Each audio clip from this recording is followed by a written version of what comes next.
Praise the lord. ದೇವರ ನಮಗೆ ಸ್ತೋತ್ರವಾಗಲಿ. ಬಿಡುಗಡೆ ಸಂದೇಶ ಎಂಬ ಕಾರ್ಯಕ್ರಮಕ್ಕೆ ನಾನು ನಿಮ್ಮೆಲ್ಲರನ್ನು ಯೇಸು ಕ್ರಿಸ್ತನನ್ನು ಸ್ವಾಗತಿಸ್ತೇನೆ. ನಾವು ಕಣ್ಣು ಮುಚ್ಚಿಕೊಂಡು ಪ್ರಾರ್ಥನೆ ಮಾಡೋಣ.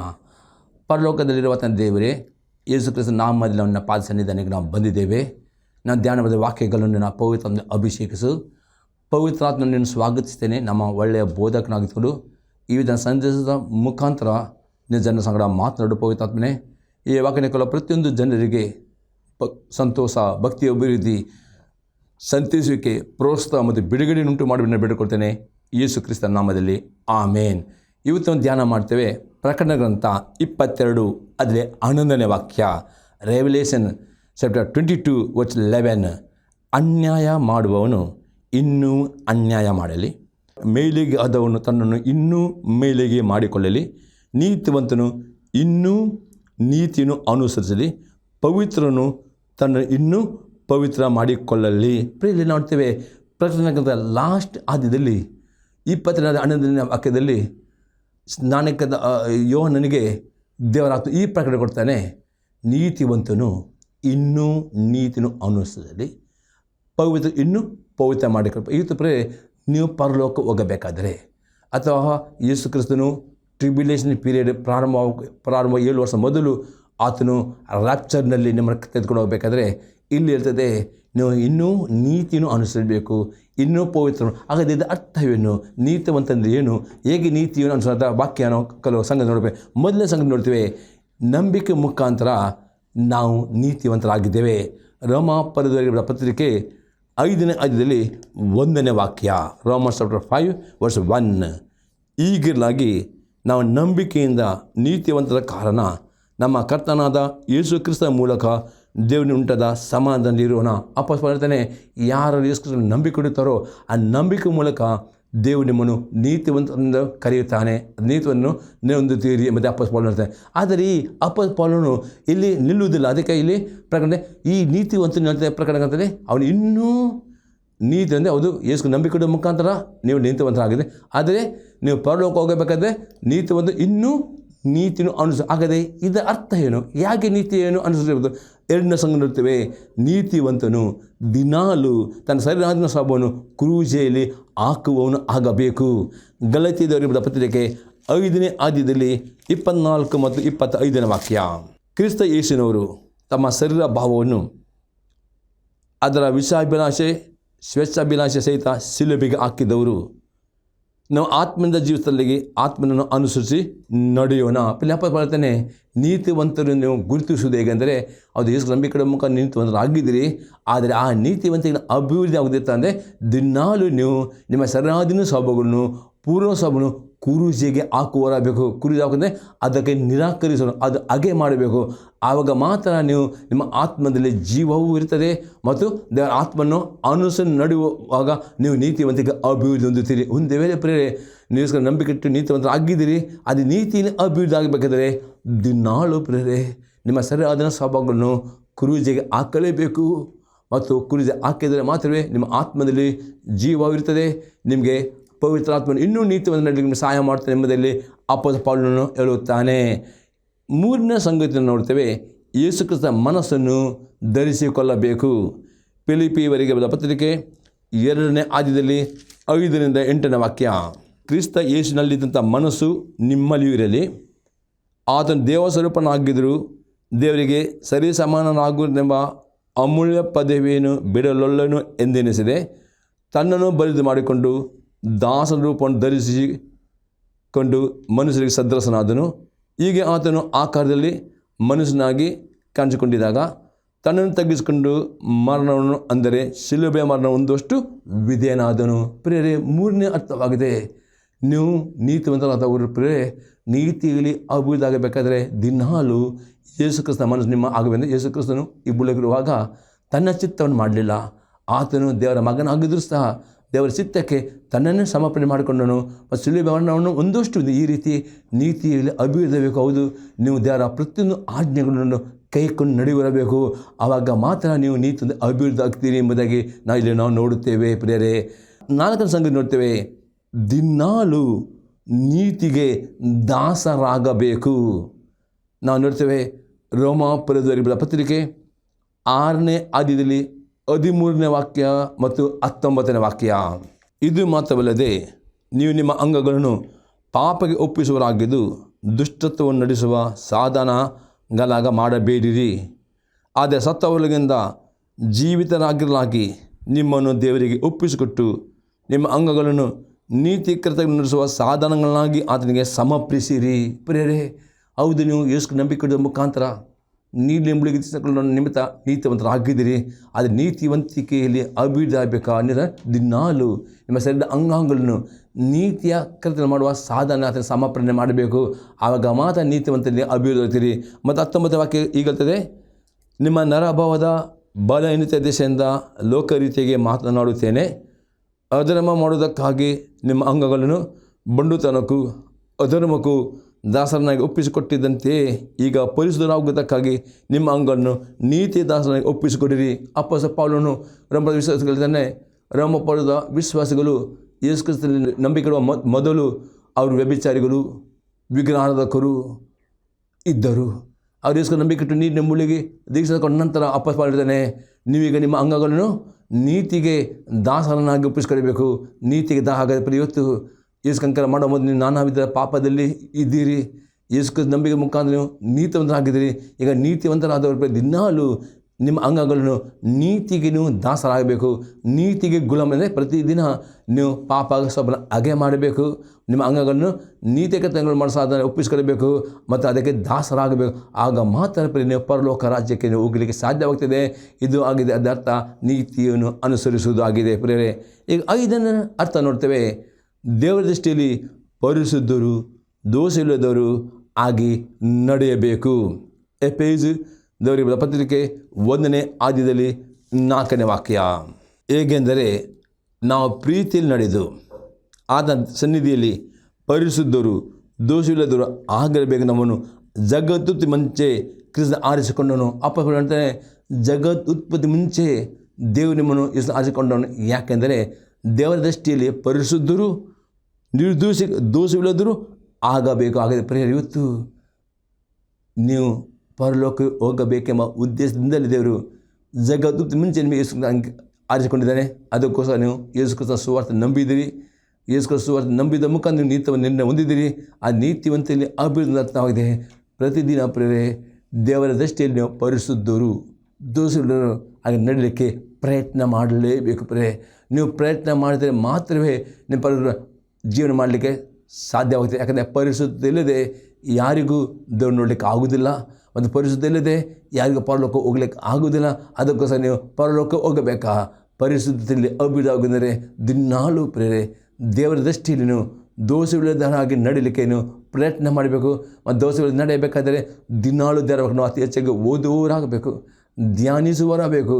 ಮತ್ತು ಆ ವಾಕ್ಯಕ್ಕೆ ವಿಧೇಯರಾಗಿ ನಡೆಯುವುದಾದರೆ ಮಾತ್ರವೇ ದೇವರ ವಾಕ್ಯ ನಿಮ್ಮನ್ನು ಪರಿಪೂರ್ಣ ನಿಮ್ಮ ಕಲಂಕ ಸುಕ್ಕು ಎಲ್ಲ ತೆಗೆದುಹಾಕಿಕೊಂಡು ನಿಮ್ಮ ಶುದ್ಧ ಕನ್ನಿಕೆಗೆ ಆ ದೇವರ ವಾಕ್ಯ ನಿಮ್ಮನ್ನು ಯೇಸು ಕ್ರಿಸ್ತನ ಮುಂದೆ ನಿಲ್ಲಿಸ್ತದೆ. ನಾನು ಎಫೆಸ ದೇವರಿಗೆ ಬರೆದ ಪತ್ರಿಕೆ 5ನೇ ಅಧ್ಯಾಯದಲ್ಲಿ 27ನೇ ವಾಕ್ಯದಲ್ಲಿ ಅಪ್ಪನು ಹೀಗೆ ಹೇಳ್ತಾನೆ, ಅದನ್ನು ಕಲಂಕ ಸುಕ್ಕು ಮುಂತಾದೊಂದಿಲ್ಲದ ಕನ್ನಿಕೆಯೋ ಎಂಬಂತೆ ಪರಿಶುದ್ಧವು ನಿರ್ದೋಷವು ಮೈಮೂಲದ ಆಗಿರುವ ಸಭೆಯನ್ನಾಗಿ ತನ್ನ ಇದನ್ನು ನಿಲ್ಲಿಸಿಕೊಳ್ಳಬೇಕೆಂದು ವಾಕ್ಯೋಪದೇಶ ಸಹಿತವಾದ ಜಲಸ್ನಾನ ಮಾಡಿಸಿ ಶುದ್ಧ ಮಾಡಿದನು. ದೇವರ ಆತ್ಮನು ಈ ಟಿ ವಿ ಸಂದೇಶ ಮುಖಾಂತರ ಬರುವಂಥ ಸಂದೇಶವನ್ನು ನೀವು ಕೇಳಿ ಅದನ್ನು ಅಂಗೀಕಾರ ಮಾಡಿ ಈ ವಾಕ್ಯವನ್ನು ಕೈಕೊಂಡು ನಡೆಯುವುದಾದರೆ ಮಾಡ್ತಾನೆ. ದೇವರ ಆತ್ಮನಿಂದ ಬರುವಂಥ ಸಂದೇಶದಲ್ಲಿ ಪವಿತ್ರಾತ್ಮ ಅಭಿಷೇಕ ಉಂಟು. ಯಾವುದು ಕೈಕೊಂಡು ನಡೆಯುತ್ತಾರೋ ಈ ವಾಕ್ಯವು ನಿಮ್ಮ ಕಲಂಕ ಸುಕ್ಕು ಎಲ್ಲ ತೆಗೆದಾಕಿ ಶುದ್ಧವಾದ ಕನ್ನಿಕೆಯಾಗಿ ದೇವರು ನಿಮ್ಮನ್ನು ಮಾಡುತ್ತಾನೆ. ಅಂಥ ಶುದ್ಧ ಕನ್ನಿಕೆಯನ್ನು ಮಾತ್ರ ಯೇಸು ಕ್ರಿಸ್ತನು ಆ ಟ್ರಿಬ್ಯುಲೇಷನ್ ಪೀರಿಯಡ್ಗಿಂತ ಬರೋ ಮೊದಲು ಆ ಪ್ರತ್ಯಕ್ಷತೆ ಅಥವಾ ರಾಪ್ಚರ್ನಲ್ಲಿ ನಿಮ್ಮನ್ನು ಎತ್ತಿಕೊಂಡು ನಿಮ್ಮನ್ನು ತೆಗೆದುಕೊಂಡು ಹೋಗ್ತಾನೆ. ಒಂದು ವೇಳೆ ನೀವು ಆದರೆ ನೀತಿವಂತರಾಗಿ ಪರಿಶುದ್ಧರು ದೋಷವಿಲ್ಲದವರು ಹಾಗೆ ನಡೆದಿದ್ದರೆ ನೀವು ಕರ್ತನ ಪ್ಲಸ್ಲೆ ಕೈ ಬಿಡಲ್ಪಡುತ್ತೀರಿ. 7 ಟ್ರಿಬ್ಯುಲೇಷನ್ ಪೀರಿಯಡ್ ಹೋಗಿ ಅಲ್ಲಿ ಕಷ್ಟ ಸಂಕಟ ಅನುಭವ ಮಾಡಿ ನೀವು ಅಲ್ಲಿ ರಕ್ತ ಸಾಕ್ಷಿ ಸತ್ತು ಆ ರೀತಿ ನೀವು ವೇದ ಕಷ್ಟ ಹೋಗಬೇಕಾದ್ರೆ ಪರಿಶುದ್ಧರಾಗಬೇಕು. ಅದೇ ಇವತ್ತೇ ದಿನವೇ ವಾಕ್ಯ ಇರ್ತದೆ, ನೀತಿವಂತನು ನೀತಿ ಅನ್ನಿಸಬೇಕು, ಪವಿತ್ರನು ಏನಪ್ಪ ದಿನಾಲು ಪುನರ್ಜೀವನ ಮಾಡಲಿಕ್ಕೆ ಪ್ರಯತ್ನ ಮಾಡಬೇಕು. ಪ್ರೇರೆ ಈಗ ನಾವು 6ನೇ ನೋಡ್ತೇವೆ, ಕರುಣೆ ಉಳ್ಳವನು ಆಗಬೇಕು. ಎಫೆಸ ದೇವರ ಪತ್ರಿಕೆ 4ನೇ ಅಧ್ಯಾಯದಲ್ಲಿ 32ನೇ ವಾಕ್ಯ. ಒಬ್ಬರಿಗೊಬ್ಬರು ಉಪಕಾರಿಗಳಾಗಿಯೂ ಕರುಣೆಯುಳ್ಳವರಾಗಿಯೂ ಶ್ರಮಿಸುವವರಾಗಿರಿ. ಪ್ರಿಯರೇ, ನೀವು ಎಷ್ಟು ನಿಮಗೆ ಸಾಧ್ಯ ಉಂಟು ನಿಮಗೆ ಕೊಟ್ಟ ತಾಲಾಂತಗಳನ್ನು, ನಿಮಗೆ ಕೊಟ್ಟ ಸೇವೆಯನ್ನು ಇನ್ನೊಬ್ಬರ ಉಪಕಾರಗೋಸ್ಕರ ಉಪಯೋಗಿಸ ಅಂತ ಹೇಳ್ತಾರೆ. ಉಪಕಾರಿಗಳಾಗಬೇಕು, ಇನ್ನೊಬ್ಬರಿಗೆ ಅಪಕಾರಿ ಇಲ್ಲ ಉಪಕಾರಿ ಮಾಡುವವರಾಗಬೇಕು. ಅಷ್ಟೇ ಅಲ್ಲದೆ ನೀವು ಕರುಣೆಯುಳ್ಳವರಾಗಬೇಕು, ಅಷ್ಟೇ ಶ್ರಮಿಸುವವರಾಗಬೇಕು. ಈ ಒಳ್ಳೆಯ ಗುಣ, ಈ ಪವಿತ್ರ 9 ಫಲಗಳು ತುಂಬಬೇಕು. ಅದು ಅದೇ ಪ್ರೀತಿ, ಸಂತೋಷ, ಸಮಾಧಾನ, ದೀರ್ಘಶಾಂತಿ, ದಯೆ, ಉಪಕಾರ, ನಂಬಿಕೆ, ಸಾಧುತ್ವ, ಸಮಯದಮ್ಮೆ ಎಂಬ ಈ 9 ಫಲಗಳಲ್ಲಿ ತುಂಬಬೇಕು. ಈ ಕರುಣೆಯುಳ್ಳವರಾಗಬೇಕು ಪ್ರಿಯರೇ, ಉಪಕಾರ ಮಾಡುವವರಾಗಬೇಕು ಪ್ರಿಯರೇ. ಆವಾಗ ಪ್ರಿಯರೇ ಮತ್ತು ಇಮಿಡಿಯೇಟ್ ಶ್ರಮಿಸುವವರು ಈ ಒಳ್ಳೆಯ ಗುಣಗಳನ್ನು ತುಂಬಿರಬೇಕು. ಈ ಗುಣಗಳನ್ನು ಅಲ್ಲಿ ಅಭಿವೃದ್ಧಿ, ಅಭಿವೃದ್ಧಿ ಆಗಬೇಕು. ನೀವು ಇನ್ನೂ ನೀತಿವಂತರಾಗಿ ಜೀವನ ಮಾಡಬೇಕಾದರೆ ಪ್ರಿಯರೇ ಏನೇನು ಸಂಗತಿ ನೋಡ್ತೇವೆ ಪ್ರಿಯರೇ, ದಿನಾಲು ಪ್ರಾರ್ಥನೆ ಮಾಡುವವರು ಆಗಬೇಕು. ಪ್ರಾರ್ಥನೆ ಅತಿ ಇಂಪಾರ್ಟೆಂಟ್ ಆಗಿದೆ. ಪರಿಶುದ್ಧರಾಗಿ ಜೀವನ ಮಾಡಬೇಕಾದರೆ ನಾವು ನೋಡ್ತೇವೆ 1ನೇ ಥೆಸಲೋನಿಕದವರ ಪತ್ರಿಕೆ 5ನೇ ಅಧ್ಯಾಯದಲ್ಲಿ 23 ಮತ್ತು 24ನೇ ವಾಕ್ಯ. ಶಾಂತಿದಾಯಕ ದೇವರು ತಾನೇ ನಿಮ್ಮನ್ನು ಪರಿಪೂರ್ಣವಾಗಿ ಪವಿತ್ರ ಮಾಡಲಿ. ನಮ್ಮ ಕರ್ತನಾದ ಯೇಸು ಕ್ರಿಸ್ತನು ಪ್ರತ್ಯಕ್ಷನಾದಾಗ ನಿಮ್ಮ ಆತ್ಮ, ಪ್ರಾಣ, ಶರೀರಗಳು ದೋಷವಿಲ್ಲದೆ ಸಂಪೂರ್ಣವಾಗಿ ಕಾಣಿಸುವಂತೆ ಕಾಪಾಡಲ್ಪಡಲಿ. ನಿಮ್ಮನ್ನು ಕರೆಯುವ ನಂಬಿಗಸ್ತನು, ಆತ ತನ್ನ ಕಾರ್ಯವನ್ನು ಸಾಧಿಸುವನು. ಅಪೊಸ್ತಲ ಪೌಲನು ಈ ಥೆಸಲೋನಿಕ ಸಭೆಯು ರ್ಯಾಪ್ಚರ್ ಆಗಬೇಕು ಎಂಬುದಾಗಿ ಆತನು ತನ್ನ ಸಭೆಗೋಸ್ಕರ ಪ್ರಾರ್ಥನೆ ಮಾಡ್ತಾನೆ. ಸಭೆಯ ಪ್ರತಿಯೊಬ್ಬರು ಶರೀರ, ಪ್ರಾಣ, ಆತ್ಮದಲ್ಲಿ ದೋಷವಿಲ್ಲದೆ ನಡೆಯಬೇಕು. ಇವತ್ತು ಪ್ರಿಯರೇ, ನಿಮಗೆ ಯೇಸು ಕ್ರಿಸ್ತನ ಆ ಪ್ರತ್ಯಕ್ಷತೆಯಲ್ಲಿ, ಆ ರ್ಯಾಪ್ಚರ್ನಲ್ಲಿ ಆ ಬರೋಣ ಪಾಲರಾಗಬೇಕಾದ್ರೆ ದಿನಾಲು ಪ್ರಿಯರೇ ನೀವು ಪ್ರಾರ್ಥನೆ ಮಾಡುವರಬೇಕು. ಪ್ರಿಯರೇ, ಕಡಿಮೆ ಪ್ರಾರ್ಥನೆ ಅಲ್ಲ, ಜಾಸ್ತಿ ಪ್ರಾರ್ಥನೆ ಮಾಡಬೇಕು. ಪ್ರತಿದಿನ ನೀವು ಕಡಿಮೆ ಅಂದರೆ 1 ಗಂಟೆ ಆದರೂ ಪ್ರಾರ್ಥನೆ ಮಾಡಬೇಕು. ಪ್ರತಿದಿನ ದೇವರ ವಾಕ್ಯ ಓದುವವರು ಎಷ್ಟು ನಾವು ಪ್ರಾರ್ಥನೆ ಮಾಡುವಾಗ ಹೀಗೆ ಪ್ರೇರಣೆ ಮಾಡಬೇಕು. ದೇವ, ನನಗೆ ಆತ್ಮದಲ್ಲಿಯೂ ಪ್ರಾಣದಲ್ಲಿಯೂ ಶರೀರದಲ್ಲಿಯೂ ದೋಷವಿಲ್ಲದವರಾಗಿ ನಡೆಯುವುದಕ್ಕೆ ನಿನ್ನ ಕೃಪೆಯು ನನಗೆ ಅನುಗ್ರಹಿಸು ಎಂದು ಪ್ರಾರ್ಥನೆ ಮಾಡುವುದಾದರೆ ದೇವರ ಆತ್ಮ ನಿಮಗೆ ವಾಕ್ಯದ ಮುಖಾಂತರ ನಿಮಗೆ ಶುದ್ಧೀಕರಿಸ್ತಾನೆ. ಮತ್ತು ನಿಮ್ಮ ಮೇಲೆ ಪಾಪ ಜೀವಿತನು ಬಿಟ್ಟು ಬಿಡಿದರೆ ಆತನು ನಿಮಗೆ ಕಷ್ಟದ ಮುಖಾಂತರ, ಶೋಧನೆ ಮುಖಾಂತರ ಹೋಗಿ ನಿಮ್ಮ ಶರೀರ ಅದನ್ನು ಕರಗಿಸಿಕೊಂಡು ನಿಮ್ಮಲ್ಲಿ ಆ ನೂತನ ಸ್ವಭಾವ ತರ್ತಾನೆ. ಈ ರೀತಿ ನಿಮ್ಮ ಪ್ರಾರ್ಥನೆ ಅತಿ ಅಗತ್ಯವಾದ. ಪ್ರಾರ್ಥನೆ ಜೀವಿತ ಅಭಿವೃದ್ಧಿ ಹೊಂದಬೇಕು. ಪ್ರಾರ್ಥನೆ ಮಾಡದವನು ಪರಲೋಕಕ್ಕೆ ಹೋಗುತ್ತದೆ. ಅದಕ್ಕೆ ಒಂದು ತಕ್ಷಣ ನೋಡ್ತೇವೆ, ಲೂಕನ ವಾರ್ತೆ 21ನೇ ಅಧ್ಯಾಯದಲ್ಲಿ 34ರಿಂದ 36ನೇ ವಾಕ್ಯ. ನಿಮ್ಮ ವಿಷಯದಲ್ಲಿ ಜಾಗರೂಕರಾಗಿರಿ. ಅತಿ ಭೋಜನದ ಮದನಿಂದಲೂ ಅಮಲಿನಿಂದಲೂ ಪ್ರಪಂಚದ ಚಿಂತೆಗಳಿಂದಲೂ ನಿಮ್ಮ ಹೃದಯಗಳು ಭಾರವಾಗಿರಲಾಗಿ ಆ ದಿವಸ ನಿಮ್ಮ ಊರಿನಲ್ಲಿ ಪಕ್ಕನೆ ಬಂದಿತು. ಆ ದಿವಸವು ಭೂ ನಿವಾಸಿಗಳೆಲ್ಲರ ಮೇಲೆ ಬರುವುದು. ಆದರೆ ಬರುವುದಕ್ಕಿರುವ ಇವೆಲ್ಲವುಗಳಿಂದ ತಪ್ಪಿಸಿಕೊಳ್ಳುವುದಕ್ಕೂ ಮನಸ್ಸುಕವನ ಮುಂದೆ ನಿಂತುಕೊಳ್ಳುವುದಕ್ಕೂ ನೀವು ಪೂರ್ಣ ಶಕ್ತರಾಗುವಂತೆ ಎಲ್ಲ ಕಾಲದಲ್ಲಿಯೂ ದೇವರಿಗೆ ವಿಜ್ಞಾಪನೆ ಮಾಡಿಕೊಳ್ಳುತ್ತಾ ಎಚ್ಚರವಾಗಿರಿ ಅಂದನು. ಯೇಸು ಅತಿ ಸ್ಪಷ್ಟತೆ ನಿಮಗೆ ಯೇಸು ಕ್ರಿಸ್ತನ ಪ್ರತ್ಯಕ್ಷತೆಯಲ್ಲಿ ಆತ್ಮನ ಬರಲು ಪಾಲರಾಗಬೇಕಾದರೆ ದಿನಾಲು ಪ್ರೇರೆ ನಿಮ್ಮ ಆತ್ಮಗೋಷ್ಠದಲ್ಲಿ ಪ್ರಾರ್ಥನೆ ಎಚ್ಚರಿರಬೇಕು. ಎಂದಿಗೂ ಪ್ರೇರೆ ಪ್ರಾರ್ಥನೆ ಜೀವಿತವನ್ನು ಮಿಸ್ ಮಾಡಲೇಬಾರದು.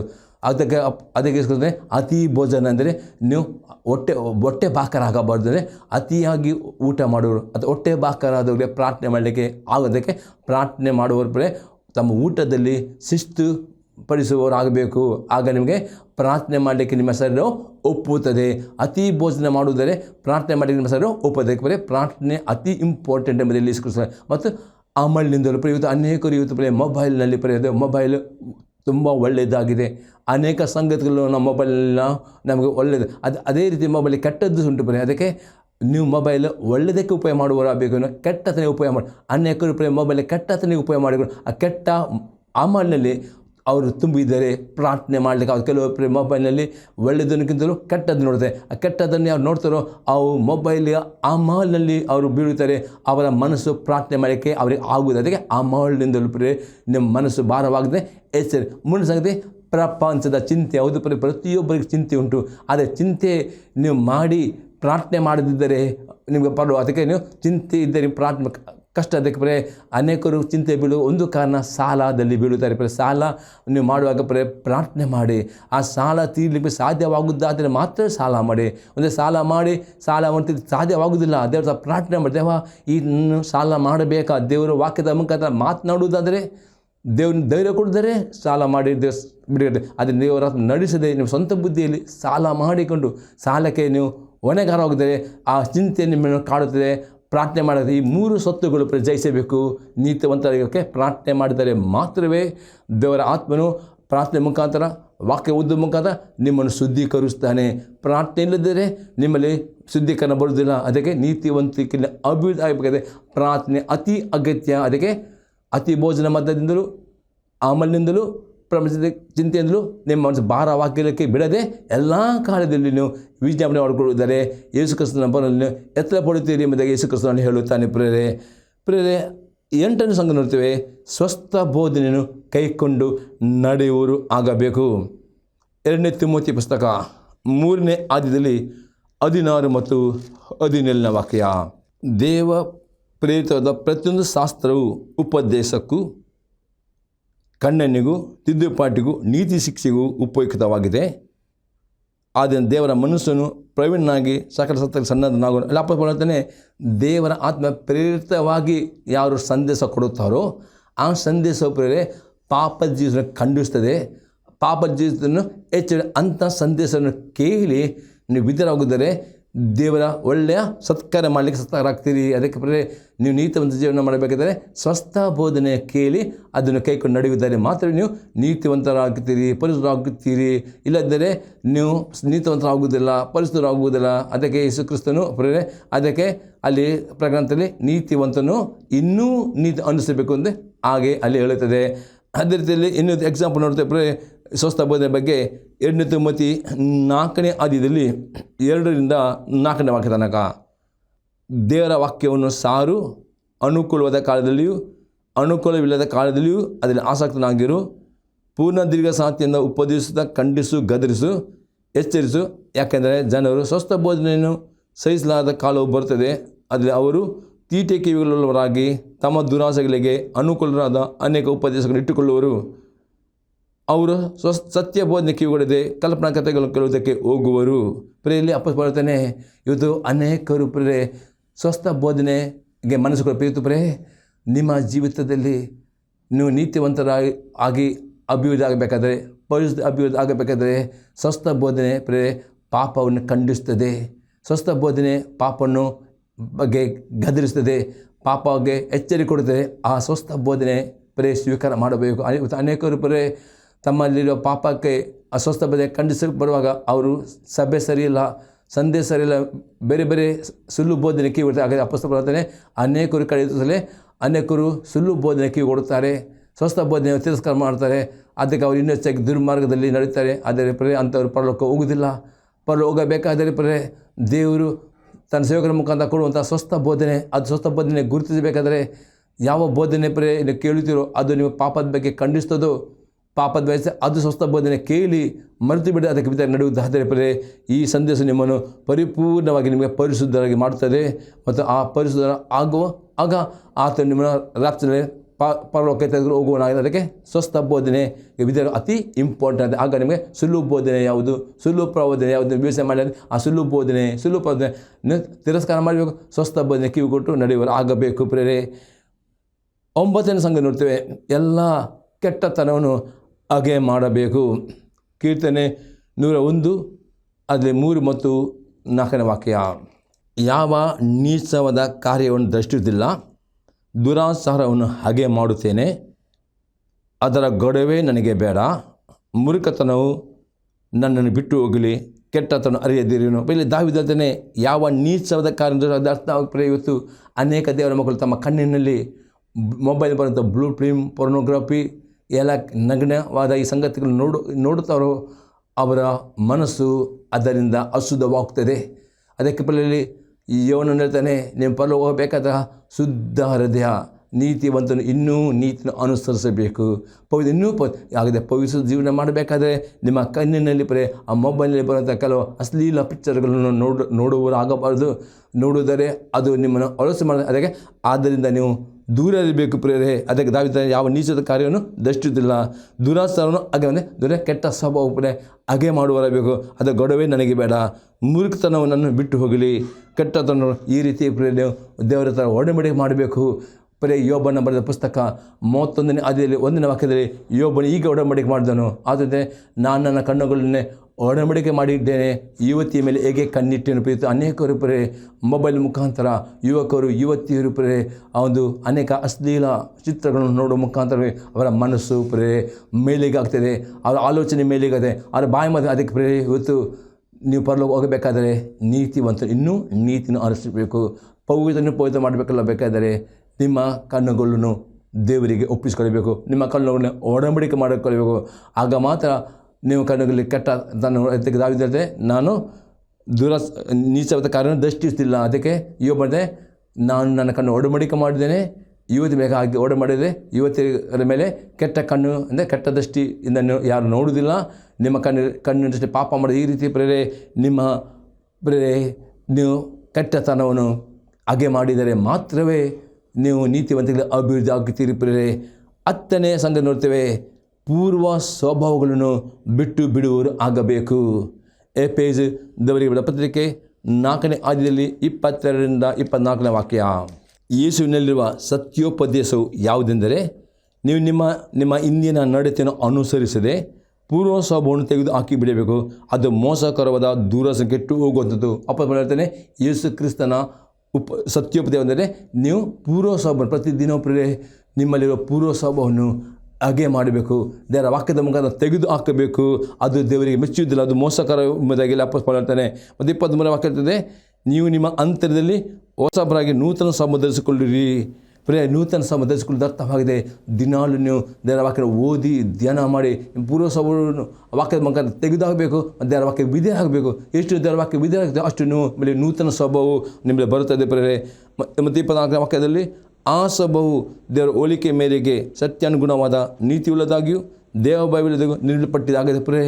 ನೀವು ನೀತಿವಂತಿಗೆ ಅಭಿವೃದ್ಧಿ ಆಗಬೇಕಾದರೆ ನೀವು ಮಾಡಬೇಕಾದದ್ದು ನಿಮ್ಮ ಪೂರ್ವ ಸ್ವಭಾವವನ್ನು ದಿನಾಲು ಹಾಗೆ ಮಾಡಬೇಕು, ಅದನ್ನು ತೆಗೆದು ಹಾಕಬೇಕು. ಮತ್ತು ದೇವರ ವಾಕ್ಯ ವಿಧೇಯವಾಗಿ ನಡೀಬೇಕು. ಆಗ ನೀವು ನೂತನ ಸ್ವಭಾವ ನಿಮ್ಮ ಆ ನೂತನ ಸ್ವಭಾವವನ್ನು ಧರಿಸಿಕೊಳ್ಳುವಾಗ ನೀವು ನಿಮ್ಮ ನೀತಿವಂತಿಕೆಯಲ್ಲಿ ಅಭಿವೃದ್ಧಿ ಹೊಂದುತ್ತೀರಿ.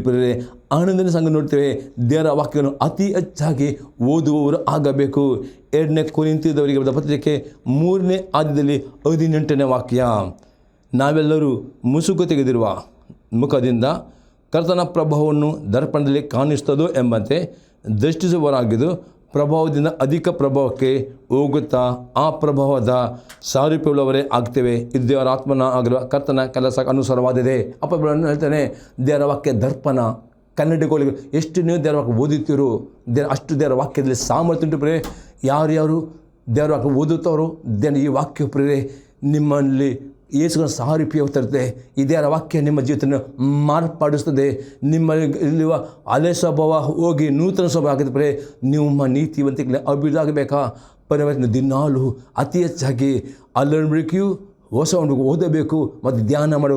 ಎಷ್ಟು ಓದಿತು ಆಗ ದೇವರ ಆತ್ಮನು ನಿಮ್ಮ ಜೀವಿತದಲ್ಲಿ ಹೊಸ ಸ್ವಭಾವವನ್ನು ನೂತನ ಸ್ವಭಾವವನ್ನು ಸಾರೂಪ್ಯವುಳ್ಳವರಾಗ್ತೀರಿ. ಅತಿ ಇಂಪಾರ್ಟೆಂಟ್ ದೇವರ ವಾಕ್ಯ ಓದಿದನು. ಲಾಸ್ಟ್ 12 ಪಾಯಿಂಟ್ ನೋಡ್ತೇವೆ. ನೀತಿವಂತ ಅನುಸರಿಸಿದ ಕರ್ತನ ಸೇವೆಯಲ್ಲಿ ಫಲಗಳನ್ನು ತರಬೇಕು. ದೇವರು ನಿಮ್ಗೆ ಕೊಟ್ಟ ವರಗಳನ್ನು ನೀವು ಗುರುತಿಸಬೇಕು. 2ನೇ ಪೇತ್ರನ ಪತ್ರಿಕೆ 1ನೇ 5ನೇ 11ನೇ ವಾಕ್ಯದಲ್ಲಿ ಬರೆಯಲ್ಪಟ್ಟಿದೆ, ನಿಮ್ಮ ನಂಬಿಕೆಗೆ ಸದ್ಗುಣ, ಜ್ಞಾನಕ್ಕೆ ದಮೆಗೆ ಭಕ್ತಿಗೆ ಸಹೋದರ ಸ್ನೇಹ ಪ್ರೀತಿ ಈ ಕೂಡಿಸಿಕೊಂಡು ಇದು ಅಭಿವೃದ್ಧಿ ಆದರೆ ಮಾತ್ರವೇ ನೀವು ಕರ್ತನ ಸೇವೆಯಲ್ಲಿ ಆಲಸ್ಯಗಾರರಾಗುವುದಿಲ್ಲ. ನೀವು ದುಷ್ಫಲ ಆಗಿದೆ. ಇವತ್ತು ದೇವರು ಕೊಟ್ಟ ಸೇವೆ ಆಗಿದೆ ಸುವಾರ್ತೆ ಸಾರುವ ಸೇವೆ. ನೀತಿವಂತನು ಇನ್ನೂ ನೀತಿಯನ್ನು ದಿನವಲ್ಲಿ ಸಂದರ್ಭ ಸಿಕ್ಕಿದಾಗೆ ನೀವು ಸುವಾರ್ತೆ ಸಾರಬೇಕು. ಅನೇಕ ಆತ್ಮಗಳನ್ನು ತರುವ ಈ ನಿಮ್ಮ ಸೇವೆ ಫಲಗಳನ್ನು ತರುವುದರಿ 12 ಗುಣಗಳಲ್ಲಿ ನೀವು ಅಭಿವೃದ್ಧಿ ಆಗುವುದಾದರೆ ನೀವು ನೀತಿವಂತಿಕೆಯಲ್ಲಿ ಅಭಿವೃದ್ಧಿ ಆಗ್ತೀರಿ. ಅಂಥವರು ಪರಲೋಕ ಹೋಗುತ್ತಾರೆ ಎಂಬುದಾಗಿ ಅದು ಅರ್ಥವಾಗಿದೆ. ನಾವು ಪ್ರಾರ್ಥನೆ ಮಾಡೋಣ. ಈ ಸಂದರ್ಭದಲ್ಲಿ ಉತ್ತೀರ್ಣವಾಗದರೆ ನಿಮ್ಮ ಅಭಿವೃದ್ಧಿ ತಿಳಿಸಿರಿ. ದೇವರೇ ಯೇಸು ಕ್ರಿಸ್ತನ ನಾಮದಲ್ಲಿ ನಿಮಗೆ ಸ್ತೋತ್ರವನ್ನು ಕೊಂಡಾಡ್ತೇನೆ. ಇದರ ಪ್ರತಿಯೊಬ್ಬರು ದೇವ ಈ ವಾಕ್ಯದ ಪ್ರಕಾರ ಇನ್ನೂ ನೀತಿವಂತರಾಗಿ ಜೀವಿಸೋದಕ್ಕೆ ಪವಿತ್ರ ಜೀವಿತ ಕೃಪೆಯನ್ನು ಅನುಗ್ರಹಿಸಬೇಕು ಎಂದು ನಾನು ಬೇಡಿಕೊಳ್ತೇನೆ. ಇವಾಗ ಯಾರು ಮರೆತು ಬಿಡದೆ ಅದರ ಪ್ರಕಾರ ನಡೆದು ಪ್ರತಿಯೊಂದು ನೀನು ವಾಗ್ದಾನ ಮಾಡಿದ ನಿತ್ಯ ಜೀವವನ್ನು ಹೊಂದಿಕೊಳ್ಳುವ ಹಾಗೆ ಆ ಕರ್ತನ ಬರದಲ್ಲಿ ಪಾಡುವ ಕೃಪೆಯನ್ನು ಕೊಡಬೇಕೆಂದು ನಾನು ಬೇಡಿಕೊಳ್ಳುತ್ತೇನೆ ಯೇಸು ಕ್ರಿಸ್ತನ ನಾಮದಲ್ಲಿ. ಆಮೇನ್. ದೇವರು ನಿಮ್ಮೆಲ್ಲರನ್ನು ಆಶೀರ್ವಾದ ಮಾಡಲಿ. ಆಮೇನ್.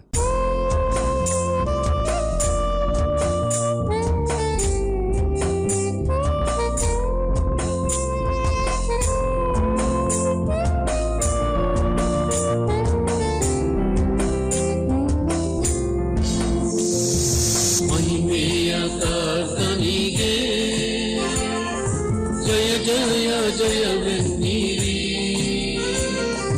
ಜಯ ವೀರ ದೇವನಿಗೆ ನಿತ್ಯ ಸ್ತುತಿ.